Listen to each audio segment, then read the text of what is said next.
नमस्ते, मेरे क्लास में आप लोग का स्वागत है। आज मैं आईसीएससी के सिलेबस के बारे में डिस्कशन करूंगी। इसी आईएससी के सिलेबस के बारे में मैं डिस्कशन करूंगी, इसीलिए मेरे चैनल पे आप लोग शुरू से अंत तक बने रहें। जो अभी तक मेरे चैनल को सब्सक्राइब ना किया हो, जरूर से जरूर सब्सक्राइब करें और लाइक करें। और जो इस चैनल पे नए हो वो इस वीडियो को शुरू से अंत तक देखें, आपके लिए बहुत ही बेनिफिट ये वीडियो रहेगा। मैं आईसीएससी के जो रिड्यूस सिलेबस है उसके बारे में आज डिस्कशन करती हूँ। जैसे आईएससी के सिलेबस के बारे में लिटरेचर 40 मार्क्स का, इसमें मेरे दो बुक्स है, काव्य मंजरी और गद्य संकलन। काव्य मंजरी, ये बुक है काव्य मंजरी। इसमें कुछ सिलेबस मेरे रिड्यूस कर दिए हैं आईएससी बोर्ड ने।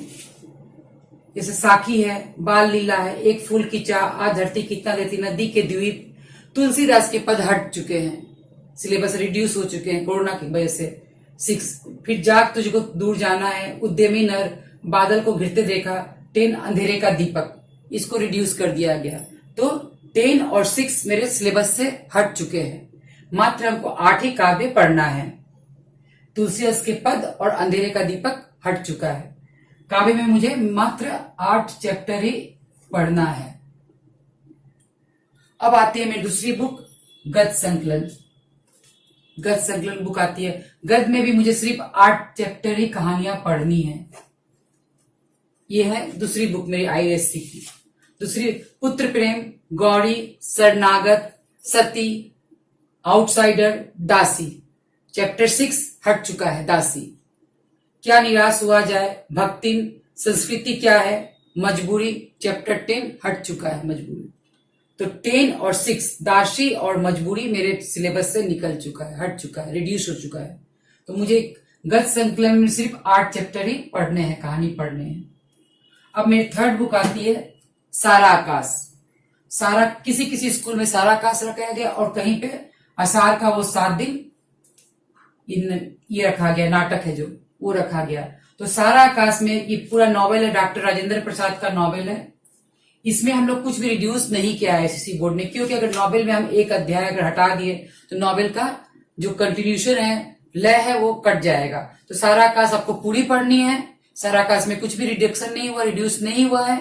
और आषाढ़ का वो 7 दिन जो आपका ये नाटक है, उसमें भी कुछ भी कोई भी अध्याय काटा नहीं गया, उसको भी आपको पूरा पढ़ना है। तो ये मेरे 40 मार्क्स का है लिटरेचर सेक्शन, जिसमें मुझे 3 बुक करना कंपलसरी है। तीनों में से एक क्वेश्चन करना कंपलसरी है, फिर एक क्वेश्चन में कहीं से भी कर सकती हूँ। तो ये हुआ मेरा लिटरेचर सेक्शन 40 नंबर का। अब मेरा 40 नंबर का आता है व्याकरण। हम लोग के आईएससी बोर्ड ने व्याकरण मंजूषा ये वाली बुक प्रिस्क्राइब की है। बोर्ड के पास इनकी लेखिका के विनोदनी शर्मा लेखिका है। इसमें मेरा क्या आता है, पहले मुझे एसे और निबंध आएगा, दूसरे में आएगा, नंबर 2 में आएगा कंप्रिहेंशन या गद्यांश, और तीसरे में आता है मेरा वाक्य शुद्धिकरण और मुहावरे। ये मेरा व्याकरण का सिलेबस है। तो ये मेरी पूरी सिलेबस हो गई। अब आईएससी बोर्ड ने 2021 से हम लोग के लिए प्रोजेक्ट भी 20 मार्क का रख दिया, जो हर एक स्कूल की टीचर अपने अपने बच्चों को करवा दे रही है। तो 40, 80 या 20 प्रोजेक्ट मार्क। तो इसमें आप लोग का ये रहा आईसीएससी का सिलेबस। तो काव्य मंजरी हो गया, गद्य संकलन हो गया, सारा आकाश हो गया।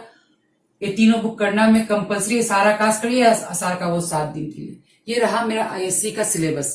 तो बच्चों, जो आईएससी के बच्चों को जिज्ञासा थी कि सिलेबस में क्या है, क्या रिड्यूस हो गया है, क्या बोर्ड से रिड्यूस हुआ है, तो मेरे मात्र 2-2 चैप्टर कविता और कहानी में रिड्यूस हुए हैं।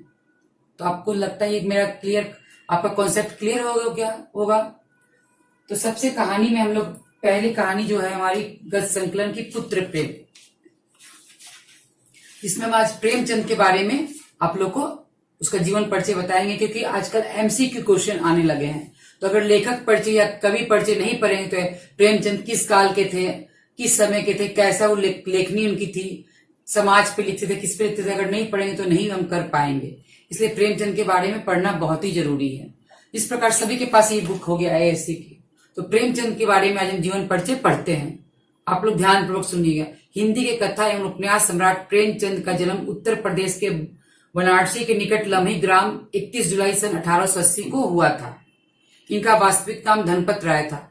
तो वाराणसी, अगर एमसीक्यू क्वेश्चन आएगा कि प्रेमचंद का जन्म हुआ था कलकत्ता, बनारस, इलाहाबाद या बॉम्बे, तो हम लोग किस पे टिक मारेंगे? बनारस पे टिक मारेंगे।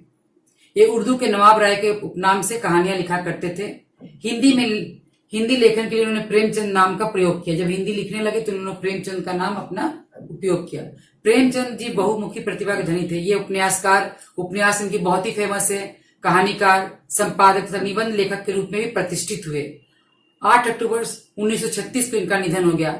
इनका आधा अधूरा मंगलसूत्र जो उपन्यास है उसी समय लिख रहे थे जब इनकी निधन हुई थी। वो उपन्यास इनका आधा ही रह चुका, पूरा नहीं हो पाया। प्रेमचंद की प्रमुख रचनाएं हैं सप्त सरोज, लाल किला, प्रेम पचीसी, प्रेम प्रसूत, प्रेम तीर्थ, पंच प्रसून, कहानी संग्रह, सेवा सदन, गवन, गोदान। सेवा सदन, गवन और गोदान की मुख्य उपन्यास है। क्रम भूमि, रंग भूमि, निर्मला, सेवा सदन, प्रेमाश्रय, काव्य कला उपन्यास, संग्राम, करबला, प्रेम की बेदी, नाटक, इनकी नाटक है। तो ये हम प्रेमचंद के बारे में संक्षिप्त परिचय पढ़े जो कि हमारे प्रिस्क्राइब्ड बुक का संकलन में है। तो इसमें आपको क्या कीवर्ड याद रखना है कि प्रेमचंद का जन्म कब हुआ था? 1880 में हुआ था, याद रखना।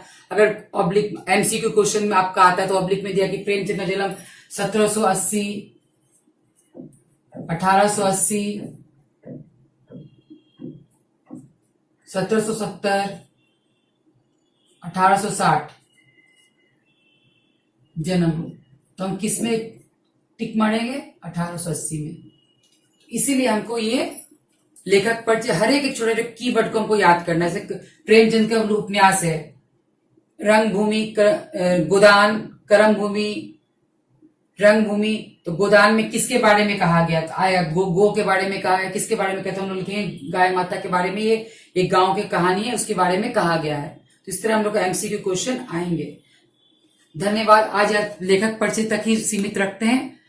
नेक्स्ट क्लास में मैं पुत्र प्रेम की जो फेमस कहानी है पुत्र प्रेम, इसके बारे में हम लोग शॉर्ट में डिस्कशन करेंगे और इसके ऊपर प्रश्नोत्तर भी करेंगे।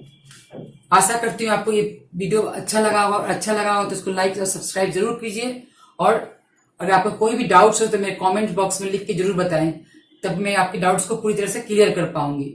और इसके बाद वाले जो आने वाले वीडियो में इसमें मैं बहुत सारे क्वेश्चन, अगर मेरे बच्चे क्वेश्चन कमेंट बॉक्स में लिखते हैं किस तरह के क्वेश्चन आते हैं, क्या आते हैं, सब कुछ मैं डिस्कस करने वाली हूँ।